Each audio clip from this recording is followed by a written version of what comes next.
Di sebuah desa ada seorang janda yang sangat suka berhutang.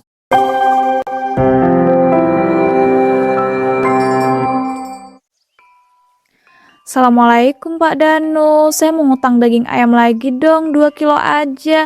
Soalnya lagi pengen banget buat opor. Waalaikumsalam, Bu Sari, Bu Sari. Boya kalau mau ngutang itu lagi, utangnya itu kemarin yang dibayar dulu. Kemarin-kemarin loh Ibu Sari itu ngutang ayam sampai 4 kilo belum dibayar. Kalau Bu Sari itu nanti ngutang terus, saya itu nanti rugi Bu. Nggak balik modal nanti. Dan saya itu bisa bangkrut.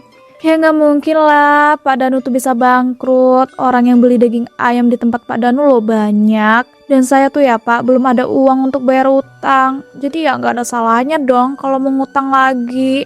Nggak ada salahnya gimana toh Bu, yang namanya utang itu ya harus dibayar, jangan malah numpuk-numpuk hutang terus. Pokoknya saya tuh nggak mau ya diutangin lagi sama Bu Sari. Kalau Bu Sari itu nggak mau bayar hutang Ibu yang kemarin-kemarin. Ya ampun Pak Danu, jadi orang kok pelit banget sih? Orang cuma mau ngutang doang. Tapi ya nggak apa-apa sih kalau Pak Danu nggak mau ngutangin saya lagi. Tapi saya bakal nyebarin fitnah kalau daging ayam yang Bapak jual itu daging ayam tiren. Biar nanti jualan Pak Danu nggak laku lagi. Astagfirullahaladzim, janganlah gitulah Bu Sari. Makanya Pak, bolehin saya ngutang daging ayam 2 kilo di tempat Pak Danu. Ini konsepnya Bu Sari ngancam saya ya, supaya bisa diutangin lagi. Emang iya, terus kenapa Pak Danu nggak terima gitu? Ya enggak lah Bu, tapi ya silakan aja sih kalau Ibu itu mau nyebarin fitnah. Soalnya tadi percakapan kita udah saya rekam. Kurang ajar banget sih. Sejak kapan coba Pak Danu bisa berpikir pintar kayak begitu? Pakai segala ngerekam-ngerekam. Kenapa Bu Sari kok malah jadi diem sekarang? Pasti kaget ya, saya itu bisa berpikir pintar kayak begitu. Enggak tuh, biasa aja. Udahlah, saya mau ngutang di tempat lain aja. Monggo Bu, silakan. Untung aja aku tuh langsung bilang kayak begitu tadi. Padahal aslinya mah aku itu nggak ngerekam sama sekali. Tapi nggak apa-apa lah, yang penting kan aku itu bisa ngebuat Bu Sari itu nggak jadi nyebarin fitnah tentang jualanku ini. Bu Sari yang emosi pun pergi ke tempat jualan yang lain. Namun, Ngeselin banget sih. Kenapa hari ini tuh susah banget mau ngutang? Mana aku juga belum makan dari pagi. Bu Sari, kapan ini mau bayar utang? Ini loh udah berbulan-bulan. Bu Siti datang-datang lagi hutang. Ya sabarlah Bu, saya tuh belum megang uang sekarang. Ya gimana Bu Sari mau megang uang? Orang kerjanya aja tiap hari ngutang dan gak kerja. Ya gimana sih Bu, soalnya saya tuh belum menemukan pekerjaan yang pas. Makanya sabar dong. Nanti kalau saya udah dapat kerjaan yang pas dan juga dapat gaji, pasti bakal saya bayar kok utang saya sama Bu Siti. Orang utang juga cuma 200.000 kok sampai segitunya sih nagihnya. Mbok ya ikhlasin gitu loh Bu Siti, sekali-kali jadi orang baik. Enak aja nyuruh-nyuruh ikhlasin. Bu, walaupun cuma 200.000, itu uang cukup banyak bagi saya. Dan kurang baik apa coba saya selama ini sama Bu Sari? Kalau Bu Sari itu butuh bantuan, pasti saya selalu bantu. Halah, bohong banget sih. Orang pas itu loh, saya mau ngutang lagi tapi nggak dibolehin. Itu yang namanya selalu ngebantu. Ya kalau masalah hutang lagi mah saya ndak mau. Orang ibu aja belum bayar-bayar hutang yang terakhir pas itu. Masa iya mau ngutang lagi? Ya kalau kayak gitu ngapain ibu bilang kalau selalu ngebantu saya? Nggak jelas banget deh jadi orang. Udahlah, saya tuh lapar mau ngutang di warteg.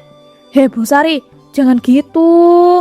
Gak boleh ngutang-ngutang terus. Kapan bisa bayarnya kalau kayak begitu? Lah suka-suka saya dong.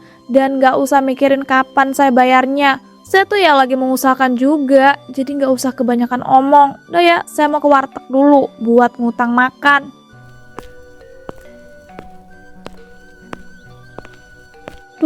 Sial banget sih. Di warteg juga udah gak boleh ngutang lagi. Kalau kayak gini aku beneran gak bisa makan hari ini. Bentar. Itu rumah mewah yang selalu kosong ya? Kok sekarang ada mobilnya? Jangan-jangan udah ada orang yang nempatin lagi. Kalau aku ngutang sama orang yang punya rumah itu boleh nggak ya? Seharusnya boleh nggak sih? Kan pasti yang punya rumah itu orang kaya raya. Gas lah aku coba. Tapi nanti aku ngutangnya mau yang banyak sekalian.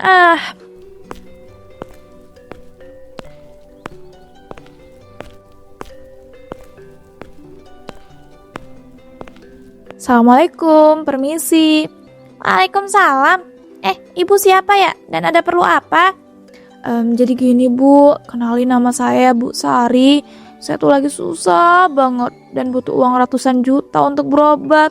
Karena saya tuh kena penyakit langka Bu, dan pengobatannya itu butuh biaya yang sangat besar. Maka dari itu saya lagi mencoba mencari pinjaman, tapi nggak dapet. Terus saya ngide untuk pinjam sama pemilik rumah ini. Kira-kira boleh nggak ya Bu, saya minjem uang ratusan juta sama ibu? Ibu pemilik rumah ini kan? Iya benar, tapi masalahnya saya tuh kan belum kenal banget sama ibu. Masa iya mau minjem uang ratusan juta? Jadi ya saya kurang percaya gitu. Oh iya, kenalin nama saya Bu Indah. Saya mohonlah Bu Indah, pinjemin saya uang. Saya tuh orangnya amanah kalau sudah ngutang. Dan saya pasti janji Bu bakal ngebayar hutang saya. Aduh, dadaku sakit banget. Bu, kayaknya penyakit saya kumat deh. Waduh, kasihan juga ya. Ibu nggak apa-apa kan? Dada saya nambah sakit, Bu. Saya harus segera berobat. Kalau enggak, nyawa saya bakal terancam. Jadi saya mohon ya Bu, pinjemin saya uang ratusan juta itu supaya bisa berobat. Karena berobat penyakit saya ini sangat mahal. Aduh, ya sudah, saya pinjemin. Tapi nanti sebagai jaminan, Ibu kasih KTP ya. Iya ya Bu Indah, siap. Wih, nggak nyangka loh, beneran mau dipinjemin sama nih orang. Padahal kan aku cuma ngarang semua cerita. Bu Sari pun akhirnya mendapatkan pinjaman uang ratusan juta dari Bu Indah. Beberapa hari kemudian, ini motor baru Bu Sari ya? Ya iyalah Pak, pakai nanya lagi. Tapi gimana, bagus kan motornya? Ini saya beli yang paling mahal loh. Ya sebenarnya saya mau beli mobil sih, cuma kan saya belum belajar nyetir. Jadi untuk sementara beli motor dulu. Dan lihat nih, saya juga beli perhiasan dan barang-barang branded yang super mahal. Bu Sari ini apa-apaan sih bisa ngebeli semua barang mewah tapi ya kok nggak bayar utang? Ibu ini masih punya utang 4 ekor ayam loh sama saya yang belum ibu bayar pada saat itu. Pak Danu ini kok jadi orang perhitungan banget sih? Ikhlasin aja lah Pak, cuma 4 ekor ayam juga nggak akan ngebuat Pak Danu bangkrut. Bu Sari, 4 ekor ayam itu banyak dan harganya lumayan. Lagian Bu Sari itu nggak punya tanggung jawab sama sekali sih. Udah ngutang tapi nggak mau bayar. Padahal Bu Sari loh bisa beli barang-barang mewah. Masa bayar hutang aja nggak mau? Ya emang saya nggak mau bayar utang ke Pak Danu. Sayang banget uang saya. Mending saya pakai untuk yang berguna atau ngebeli barang-barang yang saya suka.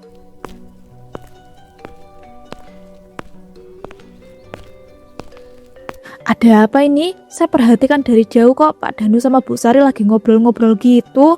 Tapi Pak Danu kelihatannya marah dan emosi.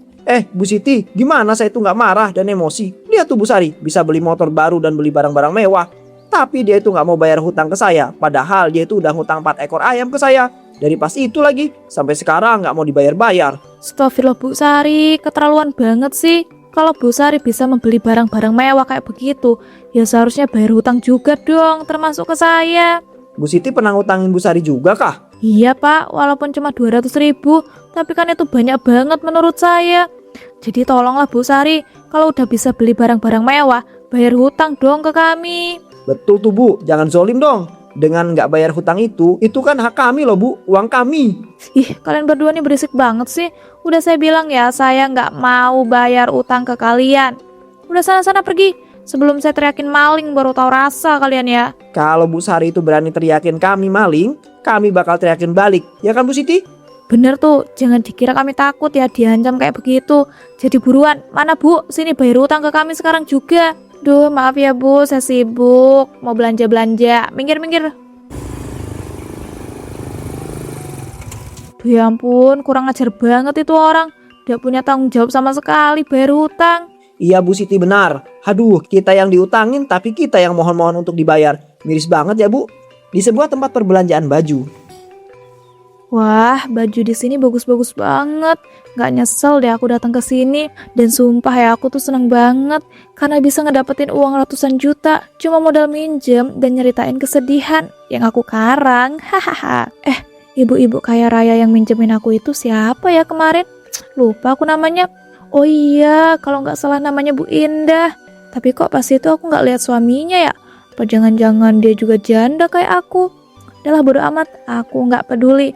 Yang penting aku bisa dapat uang ratusan juta dan bisa buat foya-foya. Hahaha. Permisi Bu, ini jadinya Ibu mau beli baju yang mana Bu? Mohon maaf banget di sini tuh nggak bisa lama-lama milih bajunya. Ya sabarlah, orang lagi milih-milih. Nggak tahu apa, kalau seorang wanita itu kalau milih baju ataupun barang pasti lama. Saya tahu Bu, cuman peraturan di toko baju ini tuh nggak boleh milih bajunya terlalu lama. Karena di sini tuh pernah terjadi pencurian yang dilakukan ibu-ibu yang memilih baju terlalu lama. Makanya toko itu langsung membuat peraturan seperti itu. Oh, jadi maksud kamu saya itu mau mencuri di sini? Bu, saya itu sama sekali nggak menuduh. Saya cuma menjelaskan peraturan di toko ini dan alasan kenapa peraturan itu dibuat. Jadi saya mohon ya, ibu itu kalau mau beli baju di sini, milihnya jangan lama-lama. Soalnya sudah berjam-jam loh ibu itu milih bajunya. Mana sambil ngomong sendiri lagi. Dasar kamu ya, karyawan tidak beretika. Asal kamu tahu ya, saya punya banyak uang dan saya bisa ngebeli seluruh baju yang ada di toko ini. Karyawan rendah dan miskin kayak kamu gak pantas ngomong begitu ke saya.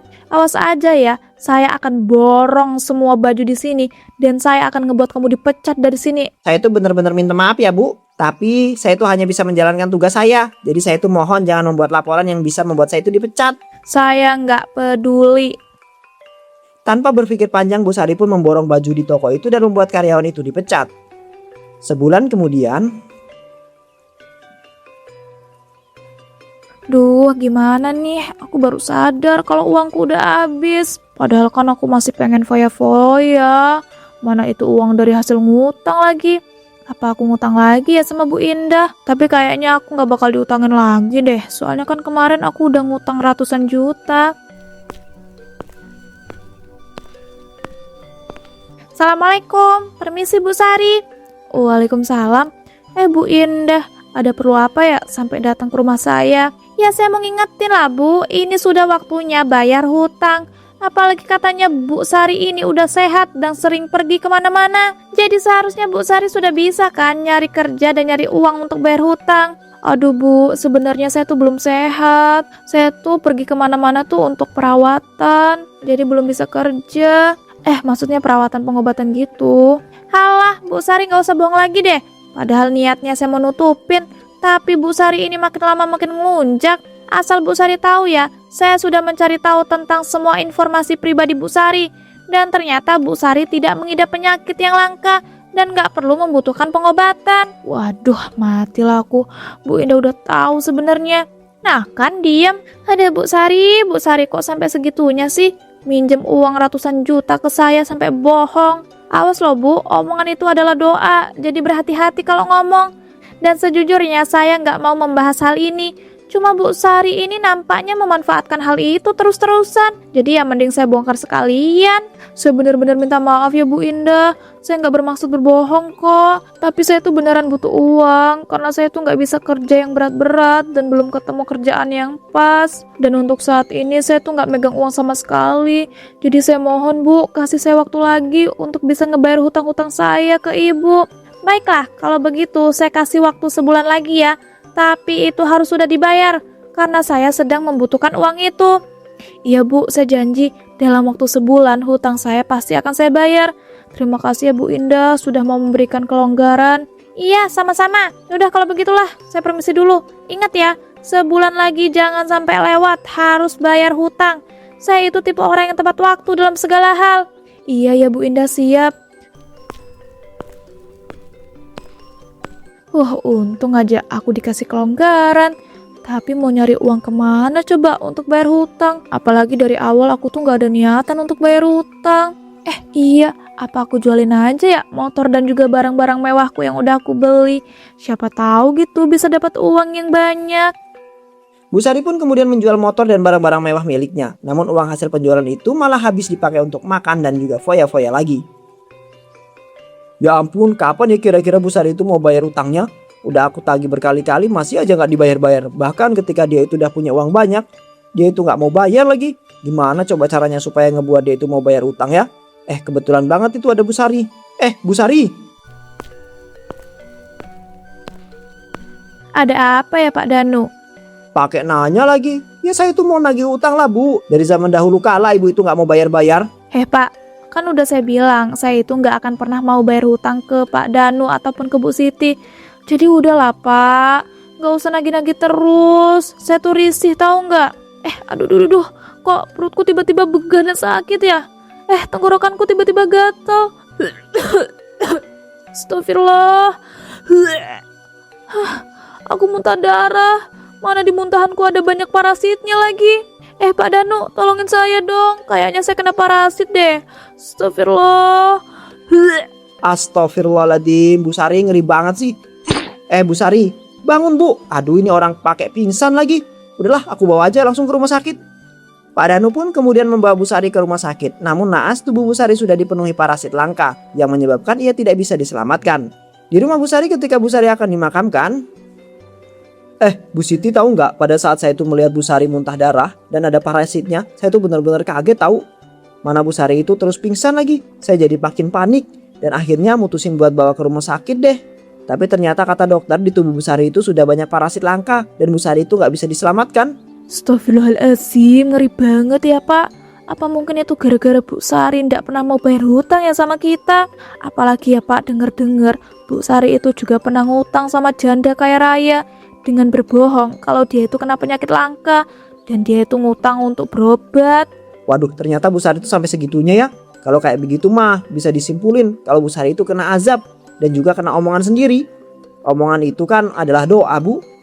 Dia itu malah bisa-bisanya minjem uang dengan berbohong, dengan ngaku kena penyakit langka. Ternyata kena beneran tuh, mana sampai buat meninggal lagi. Iya Pak, bener banget. Tapi ini jadinya gimana Pak? Hutang kita belum dibayar sama Bu Sari. Ikhlasin aja lah Bu, apalagi kan Bu Sari itu janda yang hidup sendiri, gak punya saudara. Kita mau minta nuntut sama siapa coba untuk ngebayarin utang dia? Kasian Bu, kalau kita itu gak keikhlasin, kemungkinan dia itu bakal dituntut di akhirat. Ya juga sih Pak, ya sudahlah ikhlasin aja. Toh hutang kita juga gak sampai jutaan. Tapi ya Pak Danu, saya tuh masih kesel aja gitu. Mas itu kan dia punya uang, tapi gak mau bayar hutang sama kita. Ya Bu, asli sih. Saya juga masih kesel, cuma ya gimana lagi, semua udah terjadi dan Bu Sari juga udah meninggal. Udah ya Bu ngobrolnya, kita harus ikut bantuin proses pemakaman Bu Sari tuh.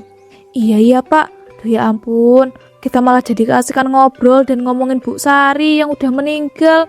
Astagfirullah, saya jadi merasa bersalah deh Pak. Tiba-tiba, Stop, jenazah Bu Sari tidak boleh dimakamkan. Ibu siapa ya? Kok tiba-tiba ngomong kalau jenazah Bu Sari gak boleh dimakamkan? Saya adalah orang yang dihutangi sama Bu Sari sampai ratusan juta.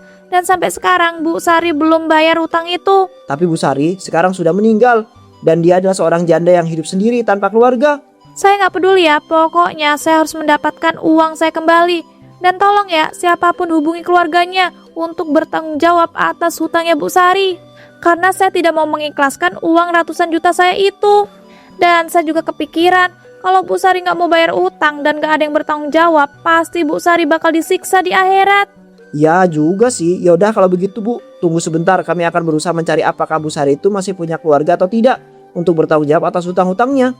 Baiklah, terima kasih Pak. Oh iya, saya lupa memperkenalkan diri. Nama saya Bu Indah. Saya adalah seorang janda, tapi saya punya usaha yang sudah cukup sukses. Namun sekarang usaha saya itu terancam bangkrut. Jadi hal itu yang ngebuat saya harus mendapatkan kembali uang saya yang dipinjam sama Bu Sari. Ya, saya juga memikirkan keadaan Bu Sari sih ketika di akhirat nanti. Takutnya malah susah dan disiksa karena nggak mau bayar utang. Tiba-tiba, kalau begitu, biarkan saya membayar hutang Bu Sari. Saya bukan saudara ataupun orang yang pantas untuk bertanggung jawab hutang Bu Sari. Tapi saya itu tidak tega melihat jenazah Bu Sari yang tidak boleh dimakamkan sebelum hutangnya terbayarkan. Dan benar kata Bu Indah, kalau Bu Sari itu pasti akan ditagih di akhirat jika hutangnya di dunia itu belum dibayar. Jadi izinkan saya mempertanggungjawabkan hutang Bu Sari itu. Pak Fatah beneran mau jadi orang yang bertanggung jawab atas hutang Bu Sari? Iya Pak Danu, saya itu benar bersedia untuk bertanggung jawab. Baguslah kalau begitu. Jadi ini Pak Fatah mau membayar hutang Bu Sari dalam bentuk apa? Cash atau transfer? Transfer saja ya Bu, kebetulan saya itu nggak bawa uang sebanyak itu dalam bentuk cash. Baiklah Pak, ini nomor rekening saya. Masya Allah Pak Fatah, semoga kebaikan Pak Fatah ini menjadi amal kebaikan yang membuat Pak Fatah masuk surga ya. Amin, semoga saja ya Pak Danu. Pada akhirnya jenazah Sari pun dimakamkan karena hutangnya sudah dibayarkan oleh Pak Fatah.